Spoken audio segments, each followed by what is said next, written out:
बच्चों आज हम लोग पढ़ेंगे नीति के दोहे, है ना। भक्ति नीति माधुरी, ये हमारा कौन सा पाठ है? 12 पाठ। ठीक है, तो सब लोग तैयार? तो चलिए पहले हम बोलेंगे, उसके बाद आप लोग बोलेंगे, दोहराएंगे ना? चलिए। साँच बराबर तप नहीं, झूठ बराबर पाप, जाके हृदय साँच है, ताके हृदय आप।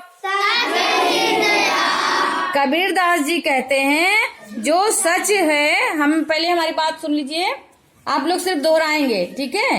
कबीर दास जी कहते हैं कि सच जो है, सच हमेशा बोलना चाहिए, क्योंकि साच जो सच है उसके बराबर कोई तप नहीं है। अगर आप झूठ बोलते हैं तो वो पाप के समान माना जाएगा, ठीक है बेटा। और जो सच के साथ रहता है उसके हृदय में ईश्वर रहता है।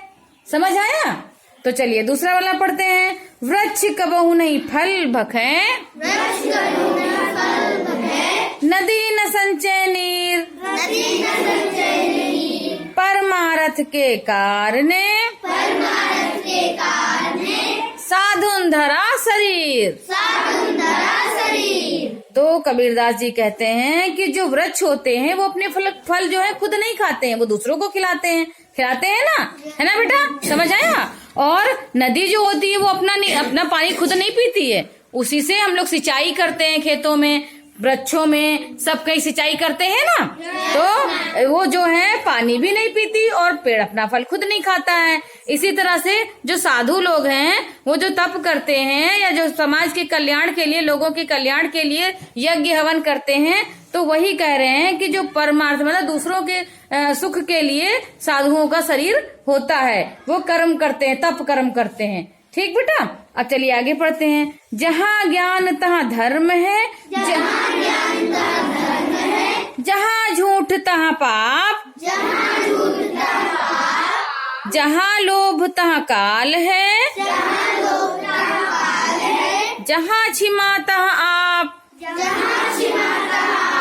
कबीर दास जी कहते हैं कि जहाँ पे ज्ञान है, ज्ञान की वो चलती है, जोत जलती है, वहाँ पे ईश्वर होते हैं, धर्म होता है। और जहाँ झूठ का बोलबाला रहता है, हर व्यक्ति एक दूसरे से झूठ ही बोलता रहता है, वो जो है कभी भी वहाँ पे अच्छी चीजें नहीं हो सकती, वो पाप के समान होती हैं। और जहाँ पे लोभ होता है, जो लोग लोभ लालच करते हैं, ठीक है, तो जो लालच वाले लोग होते हैं वहाँ पर भी क्या होता है? पाप होता है। यानी कि वहाँ पे हमें किसी की भी मृत्यु का हिसाब किताब रहता है ना। जैसे ज्यादा लोभ करोगे तो कहीं किसी चीज में फंस जाओगे, कहीं किसी चीज में फंस जाओगे, ये चीज का होता है, ठीक। और जहाँ क्षमा है, यानी कि जहाँ सब लोग सही से वो करते हैं, सबसे आपस में वैर भाव नहीं रखते हैं, आसानी से बात करते हैं, वहाँ क्या होता है?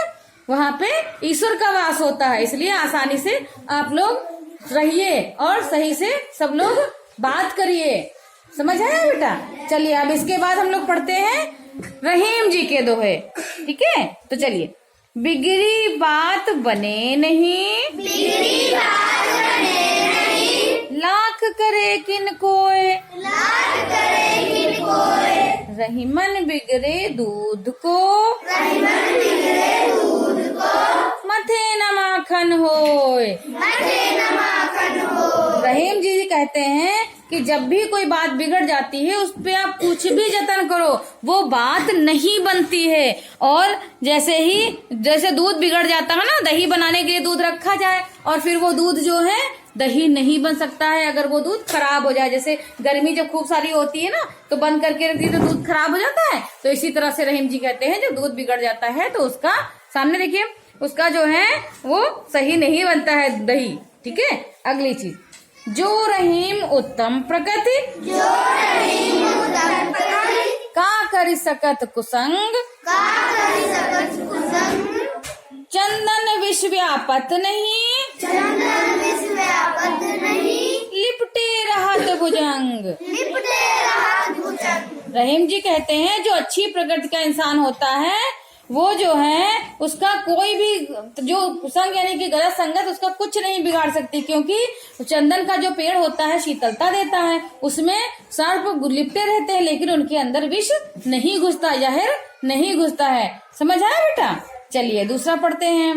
बड़े बड़ाई ना करें, बड़े बड़ाई ना करें, बड़े न बोले बोल, बड़े न बोले बोल, रहीमन हीरा कब कहे, रहीमन हीरा कब कहे, लाख टके में लो मोल। लाख टके में मोल। रहीम जी कहते हैं कि अपनी बड़ाई खुद नहीं करनी चाहिए, है ना, अपनी बड़ाई खुद नहीं करनी चाहिए, क्योंकि जो हम अच्छा कार्य करेंगे तो दूसरे तो हमारी प्रशंसा करेंगे ही ना। कि जैसे कि हीरा जो होता है वो खुद नहीं बोलता है, जो हीरा खरीदने जाता है, लेने जाते हैं, तो सुनार खुद ही बताता है कि ये हीरा इतना महंगा है ना, उसकी गुणवत्ता वो दूसरा ही बताता है। तो अपने गुणों की बखान प्रशंसा नहीं करनी चाहिए, समझ रहे हो बच्चों? अपनी प्रशंसा स्वयं नहीं करनी चाहिए। यदि हम अच्छा करेंगे, जैसे कि आप लोग अच्छा करेंगे तो टीचर स्वयं प्रशंसा करेगा, कोई बाहर से देखने आएगा वो भी प्रशंसा करेगा। तो सभी लोगों को बात समझ आ गई है ना? चलिए, तो आज की क्लास यहीं पे खत्म होती है, अगली क्लास में फिर हम लोग पढ़ेंगे, ठीक है।